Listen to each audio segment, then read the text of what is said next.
It's been a really rough weekend. And I tried to have a nice, friendly, fun podcast. But you know what? There was a mass shooting in El Paso, Texas. And then another within 24 hours at Dayton, Ohio. This follows the attempted mass shooting in Gilroy, California. And I only say attempted because it was actually thwarted. The kicker is, so was the one in Dayton. The two shootings prove one thing. That really washes out all reasoning that the media and the left tried to establish. And we're going to talk about that. Let's talk about the stories and the perpetrators, the media and the political reactions. And finally, let's just touch on what the hell is actually going on in this country. And that will prepare me for the next podcast. This is Gene, and you're listening to Dumbasses Talking Politics.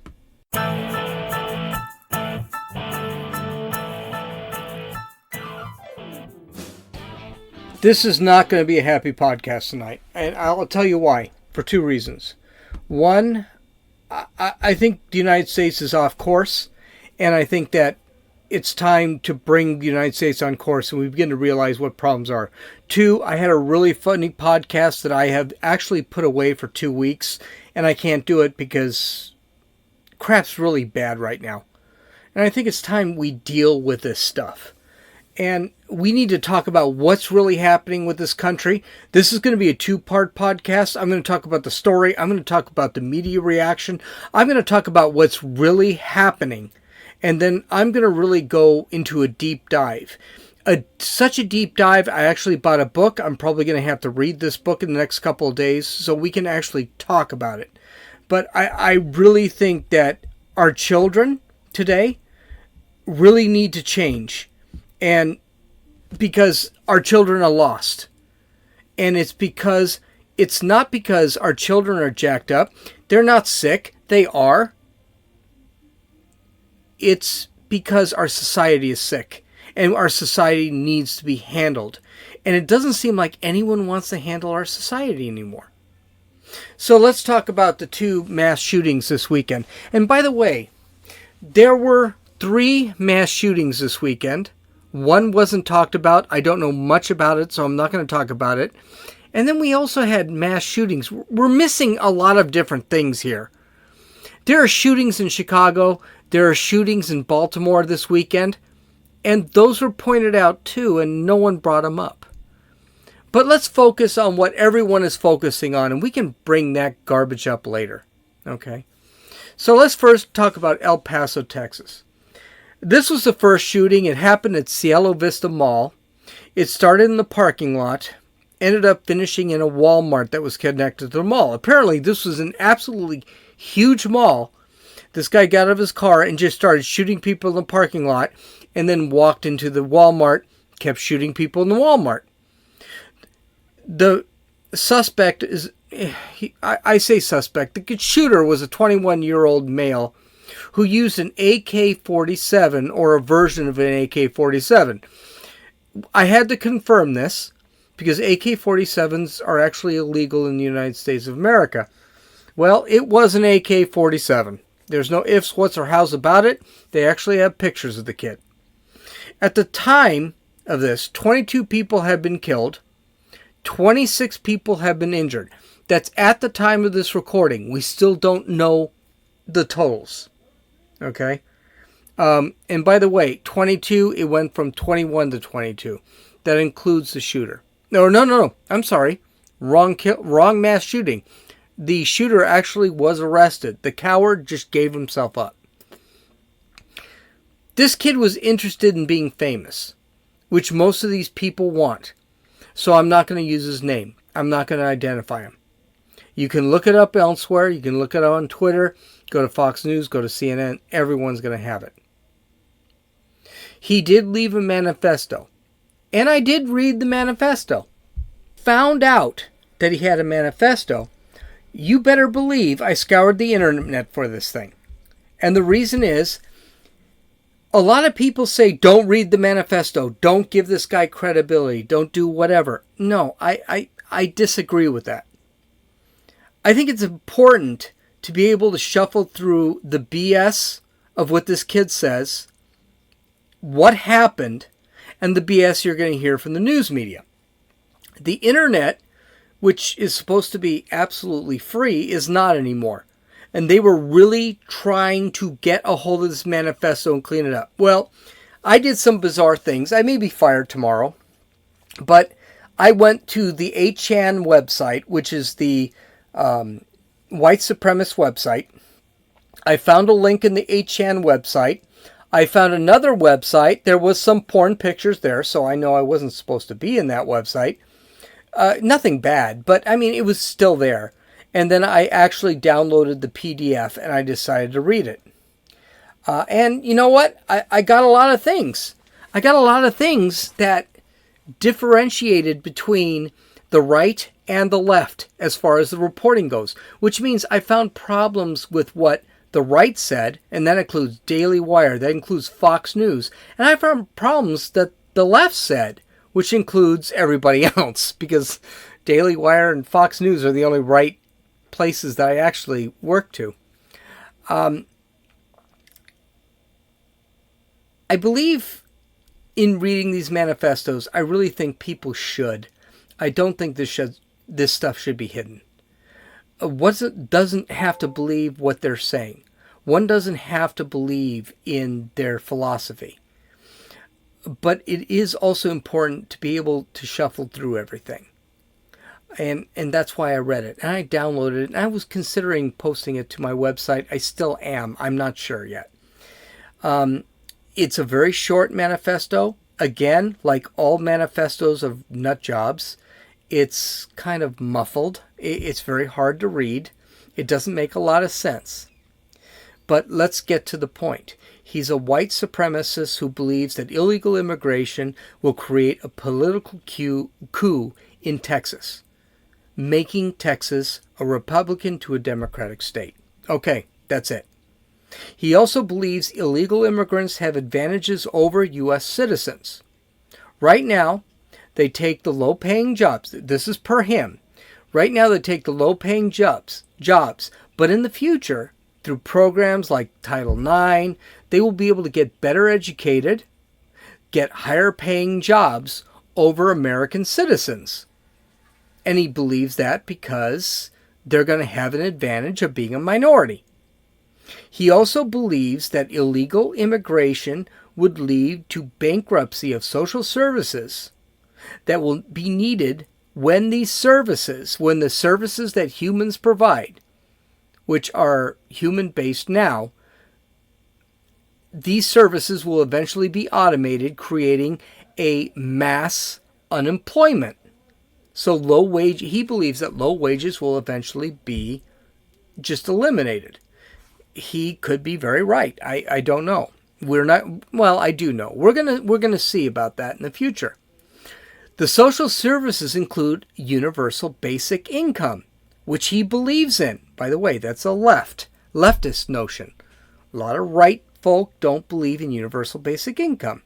He believes that the environment is also important. The more illegals who come in, the more damage to environment is done. He blames Democrats and Republicans for allowing these people to come in. We're going to talk about that in a second. Democrats, he believes, more because of open borders. Republicans, he blames for supporting lower wages for corporations. Do you see the problem here? He's not necessarily right. He's not necessarily left. So what's the story about this kid? The reality of this kid. He's an alt-right white supremacist, period. End of story. I've heard the term right-wing news. I've heard the term from right-wing news outlets that he's an eco-fascist. That's because he spent 3 lines discussing about the environment. He really didn't talk a lot about the environment. I think the right wing's got it wrong here. He isn't an eco-fascist. He just used the environment as more proof that he was right. So I don't buy the eco-fascist garbage. I mean, literally, it was 3 lines. It was And it was muddled because he threw the Second Amendment in there. He threw the Bill of Rights. He threw a lot of garbage in there, but it had nothing to do with climate change. He never mentioned climate change. So remember this. I'm a right-winger. Well, I'm kind of a moderate right-winger. Right of center. How about that? But he never said anything about climate change. He also mentioned video games, which is something you're probably hearing a lot about. The video game he mentioned was Call of Duty, which is something people did address as the problem. And essentially what he said is Call of Duty is like a fantasy shoot-'em-up game.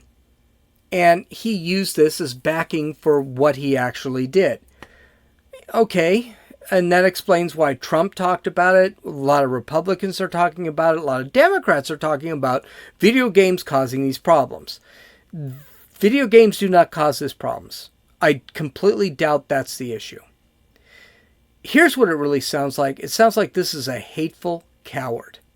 When he was looking down the wrong side of a gun barrel, he gave up and he was done. He is definitely an alt-righter. He's definitely a right-wing at worst, at best. And he's probably a Trump supporter. His main issue was for illegal immigrants. That was his biggest issue. And a lot of the garbage out that you hear doesn't change the fact that that 4-page manifesto he was talking about was all about illegal immigration. Okay, great. Let's talk about the kid from Dayton, Ohio. By the way, that's all I have on this kid. Nothing more. What he wrote, and that's it. Nobody else has anything else. So let's move on. Dayton, Ohio, 1 a.m. on a Sunday morning. The shooter, who I won't identify, his sister, and a mutual friend arrive at the Oregon District in Dayton. This area is a street lined with bars and lots of nightlife. So it was a pretty crowded place, even at 1 a.m. At some point, the shooter got separated from his group. So he lost his sister, he lost his friend. A few minutes later, the gunman appears and starts shooting. In the end, 9 were dead, 27 were injured. Among the dead was the shooter's sister. Believe it or not, this could have been a heck of a lot worse. The shooter was heading into a crowded bar when he faced police. The whole incident took about 30 seconds. In other words, he killed 9 people. He injured 27 others in about 30 seconds. The shooter had a quote, AK-47, end quote, type .223 caliber rifle with a modified ammo drum. That is important. Okay. First off, AK-47s are 7.62 milliliters, so it's kind of weird that he had a 22 milliliter deal. I'm thinking he probably had an AR-15, which are .223s. The other shooter did have an AK-47 style rifle, completely illegal. It was in the pictures. But the kicker with the Dayton shooter is his ammo drum. His ammo drum was, let's just say, it's suspected it could hold about 100 rounds of ammo. This is important. And the shooter came back wearing body armor, a mask, and ear protection, proving that this event was not to have a good time in a party spot. He was out there to kill people. This was first-degree murder. I want you to listen to this. The first shooter, who killed 22 people, had an AK-47 style rifle. By the way, it was an AK-47. That was confirmed. This shooter had a .223, which was probably an AR-15, but he had an ammo drum that could hold 100 rounds. What does that tell you? We're going to get to that if you don't figure it out right off the bat. In other words, the guns weren't legal. That's what I'm getting at. He did leave information on the Dayton shooter is kind of trickling in. I'm not exactly sure why. So this is part of the problem we're going to have to discuss later, because you would think they would know about something about this kid. They've got a ton of pictures on him. What we do know is that he's been in trouble a few times. He was suspended from his high school for having a kill and a rape list. In other words, this guy was already kind of twisted. There were friends who said they had little doubt that he was planning to shoot up a school. Ugh. He was also once pulled from a school bus because there was suspicions that he might carry out some sort of chaos at a school that same day. Eventually, he was suspended. There was another incident while at a camp, while he was maybe 17, that he had an altercation with a friend, and he started choking her out. The incident left bruises on this girl's neck. This was not a good guy. He actually did serve time in juvie. Unfortunately for the people, the 9 dead over at this place, he ended up, his record ended up expunged, and he was able to buy a weapon. Though this is something the media won't bring up much, he was a strong supporter of the radical left. He was a huge Elizabeth Warren fan. He believed in, believe it or not, gun control. Talk about irony right there. He believed in gun control. He believed in socialism. On social media, he would frequently berate conservatives and spew left-wing propaganda. He was definitely no lover of the right. So, just looking at these two instances, what can we come up with? Well, apparently both had really troubled upbringings. These were not kids with 2 family homes and brothers and sisters. Both did come from broken homes. Though nothing can be substantiated, both seem to experience and actually cause bullying of one way or the other. Both had been in trouble with the law when they were juveniles. But we need more information than it's available. We're going to have to wait until the police actually release this stuff. Don't forget, this is less than 2 days old. Both of these crimes are less than 2 days old. Both planned the crime. Both used weapons that were not exactly legal. AK-47s have been illegal, which the El Paso shooter used, have been banned federally since 1989. The weapon the Dayton shooter used was purchased legally, good for him, but was using an ammunition drum that held way over the limit, some saying up to 100 rounds. This is illegal. You cannot have an ammunition drum over 10 rounds, 12 rounds in just about any state in the country. Breaking the law with these two was not going to be an issue. The last thing they had in common was both were absolutely insane. There's no ifs, whats, or hows about it. Both showed no feeling during the killings, and neither of them looked like there was any remorse in the eyes. This is more important for the El Paso shooter who was captured alive. He didn't care. He did not care. What is interesting, and something we should learn from, is that these two were also opposite sides of the political spectrum. The El Paso shooter was an alt-right white supremacist with climate change sympathies, which are left-wing. We're not really sure if that's really what he had, and it could be something that the right is using to make this guy look left-wing. We don't know. And the Dayton shooter was a radical leftist socialist. Again, we're not sure if his attack was politically motivated. He may have just been really nuts. The fact of the matter is that this kid shot his sister first shows signs that maybe he wasn't politically motivated. So we really don't know what these guys were thinking. We really don't know where they stood. And we're already making this into a political issue, or at least I have. The reason I brought politics into this is because politics, before the bodies were removed from that parking lot, before the bodies were removed from that Walmart in El Paso, politics became extremely important. So let's get into the politics. Now, this is going to be awesome because right now I'm unscripted. I've got a ton of stuff here that is going to really support my way. But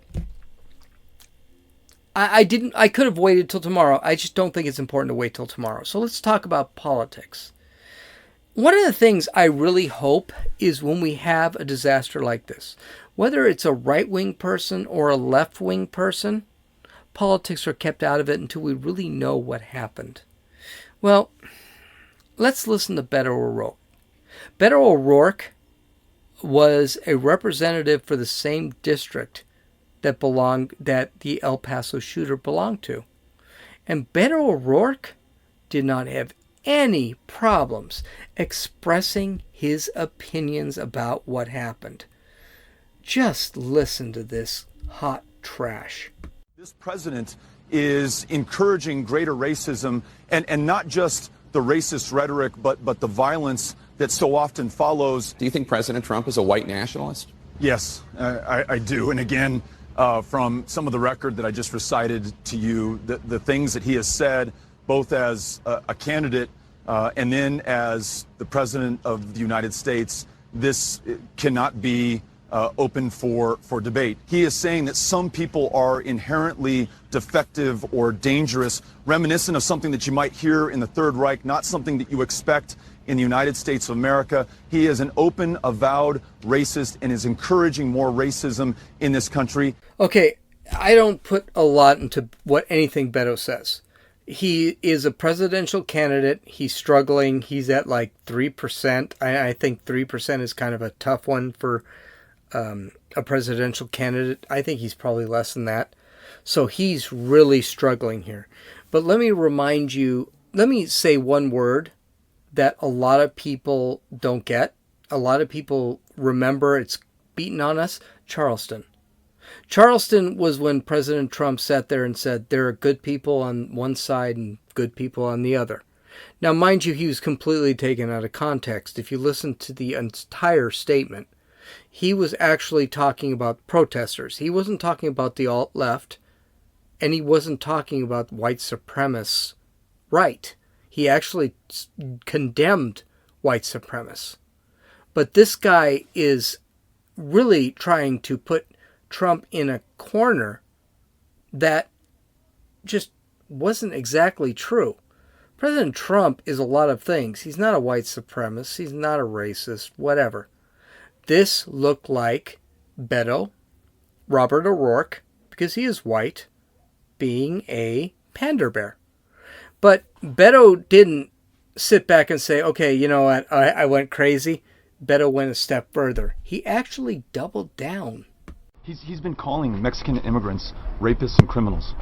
I don't know, like, members of the press, what the Hold on a second. You know, it's these questions that you know the answers to. I mean, connect the dots about what he's been doing in this country. He's not tolerating racism. He's promoting racism. He's really desperate to be president. And he's done. He can give up right now. He will get killed in the next election. Next debate. If he makes it to the next debate. This guy is absolute hot trash. But it wasn't just him. Listen to Cory Booker, who is just... this guy is taking advantage of a situation to sit back and dump more crap on the president. I think that at the end of the day, especially because this was a white supremacist manifesto, that I want to say with more moral clarity that Donald Trump is responsible for this. He's responsible because he is stoking fears and hatred and bigotry. He is responsible because he's failing to condemn white supremacy and see it as it is, which is responsible for such a significant amount of the terrorist attacks. This is coming from a guy who's holding about 2% of the Democratic primary vote. He is getting absolutely killed. He's got nothing to lose. Neither does Beto. Oh, hey, let's just rip Trump and make things up. Well, we haven't even gotten to what Trump said yet. But let's finish off here with the Democrats. Let's listen to Bernie Sanders. Now, I'm going to remind people about Bernie Sanders after you hear this garbage quote. The contradiction is absolutely insane. I am sure that President Trump does not want anybody in this country to go around shooting other people. But what he has got to understand is that when you have language that is racist, that is virulently anti-immigrant, there are mentally unstable people in this country who see that as a sign to do terrible, terrible things. So I think the president has got to stop that racism and that xenophobia immediately. What absolute balls on this guy to say anything, to blame Trump for this. Let's remember something. 2 years ago, at a congressional softball practice in Washington, D.C., a Bernie bro walked up to the field in which Republican representatives were practicing and started firing a semi-automatic rifle, an AR-15. He hit a couple of people, shot Steve Scalise. Steve Scalise almost died. And not one Republican blamed Bernie Sanders for it. Meanwhile, Beto O'Rourke can say all this. It's okay. Cory Booker can say all this. It's okay. Bernie Sanders, whose rhetoric inflamed some crazy ass. I'm not blaming Bernie Sanders. Bernie Sanders has never asked someone to shoot anyone. He's never done it. But Bernie Sanders' rhetoric obviously enlightened some freaking nut job. And he shot a bunch of Republican congressmen, and then Bernie Sanders has the guts to sit back and say anything? He blamed Trump for this whole thing? At least Trump's shooter. No, that's terrible. I won't say that. What gets worse is Kamala Harris. Elizabeth Warren also agreed. Elizabeth Warren, who, by the way, the Dayton shooter, and we don't know why the Dayton shooter went off. We still don't know. There's no reason. We don't know. The Dayton shooter was an Elizabeth Warren fan, yet Elizabeth Warren didn't blame herself for this guy shooting 9 people. And that whole thing took 30 seconds, by the way. He killed 9 people in 30 seconds. He was dead in 33 seconds. He killed 9 people in 30 seconds. You don't hear Elizabeth Warren blaming herself for that, but she had no problem blaming Trump for the El Paso shooting. Absolutely disgusting. And you know what's more disgusting is the media's reaction to it. The media, terrible. Absolutely terrible. Let's listen to Anderson Cooper when he was talking about what had happened. The alleged killer, who as always we're not naming, traveled more than 600 miles from his home near Dallas, Texas, to a city that's more than 80% Hispanic. His name is on a hate-filled manifesto posted on the website 8chan shortly before the killing began. It is hard to ignore the fact that they echo, sometimes even using the exact same language, some of the themes of this president of a nation under siege, being invaded, facing an infestation.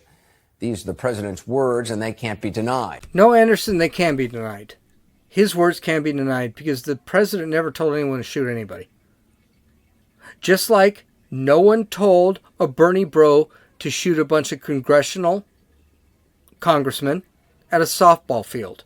Just like Elizabeth Warren didn't tell the guy in Dayton. By the way, do you notice they're concentrating on the guy from El Paso, who was a white supremacist, who was probably a Trump supporter?